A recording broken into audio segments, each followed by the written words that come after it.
बदलो, अपने इरादे कभी मत बदलो। उठो, जागो और तब तक मत रुको जब तक तुम्हें लक्ष्य की प्राप्ति ना हो जाए। नमस्कार। स्वामी विवेकानंद शिकागो के एक बहुत बड़े समारोह में पहुंचते हैं और वो जैसे ही वहां पहुंचते हैं कुछ लोग उनसे आकर कहते हैं, हेलो, हाउ आर यू? तो स्वामी विवेकानंद जी अपने दोनों हाथों को जोड़ते हैं और बोलते हैं नमस्कार। तो जो लोग आते हैं शायद उन्हें लगता है कि विवेकानंद जी को अंग्रेजी ना आती हो, तो उनमें से किसी एक को टूटी फूटी हिंदी आती थी। तो उसने उनसे पूछा, आप कैसे हैं? तो स्वामी विवेकानंद जी फिर अपने दोनों हाथों को जोड़ते हैं और बोलते हैं, I am fine, thank you. तो उन सबको लगता है, अरे इस इंसान को अंग्रेजी आती है, हमें तो लगता था कि इन्हें हिंदी नहीं आती है। तो उन्होंने ऐसे सवाल स्वामी विवेकानंद जी से पूछा कि जब हमने आपसे अंग्रेजी में पूछा तब आपने हिंदी में जवाब दिया, और जब हमने हिंदी में पूछा तब आपने अंग्रेजी में जवाब दिया, ऐसा क्यों? ध्यान से सुनिएगा दोस्तों, आपके रोंगटे ना खड़े हो जाए तो कहिएगा। स्वामी विवेकानंद जी कहते हैं कि जब आप अपनी माँ का सम्मान कर रहे थे तब मैं अपनी माँ का सम्मान कर रहा था, और जैसे ही आपने अब मेरी माँ का सम्मान किया वैसे ही मैंने आपकी माँ का सम्मान किया। तो इससे हमें ये सीख मिलती है कि हमें अपनी संस्कृति के साथ साथ दूसरों की संस्कृति का भी सम्मान करना चाहिए, और दूसरों की संस्कृति को सीखने के लिए अपनी सभ्यता को भूलना बहुत ही मूर्खतापूर्ण है। स्वामी विवेकानंद जी से एक जिज्ञासु ने प्रश्न किया कि इस संसार में माँ की महिमा सबसे ज्यादा क्यों गाई जाती है? स्वामी विवेकानंद जी मुस्कुराए और बोले, 5 सेर वजन का एक पत्थर ले आओ। वह व्यक्ति जाकर 5 सेर वजन वाला एक पत्थर लेकर आया।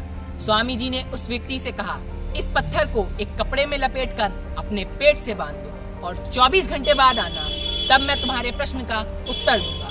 स्वामी विवेकानंद जी के आदेशानुसार वह व्यक्ति ने अपने पेट पे पत्थर बांध लिया और चला गया। दिन भर वो घर के सारे काम करता रहा, किंतु हर क्षण उसे परेशानी और थकान महसूस हुई। शाम होते होते उससे पेट पे पत्थर बांधे हुए चलना भी असहाय हो गया। थका मांदा वह स्वामी जी के पास पहुंचा और बोला, इस पत्थर का बोझ मुझसे और ढोआ नहीं जाता। एक प्रश्न के उत्तर के लिए इतनी कड़ी सजा मैं नहीं भुगत सकता। स्वामी जी मुस्कुराए और उस व्यक्ति से बोले, तुमसे इस पत्थर का बोझ कुछ घंटे नहीं सहा गया, और जन्म देने वाली माँ अपने गर्भ में पलने वाले शिशु को 9 माह तक अपने पेट पे रखती है और गृहस्थी के सभी कार्य करती है। इस कारण उसकी महिमा सबसे ज्यादा गाई जाती है। वस्त्रों में नहीं बल्कि चरित्र के विकास में है। एक बार विवेकानंद जी जब विदेश गए थे तो उनका भगवा वस्त्र और पगड़ी को देख करके कुछ लोगों ने पूछा कि आपका बाकी सामान कहाँ है? स्वामी जी ने उत्तर दिया, बस यही तो सामान है। अब इस बात पर कुछ लोगों ने व्यंग किया और कहा, ये कैसी संस्कृति है आपकी? शरीर पर बस एक भगवा चादर लपेट रखी है, कोट पतलून जैसा तो कोई पहनावा नहीं।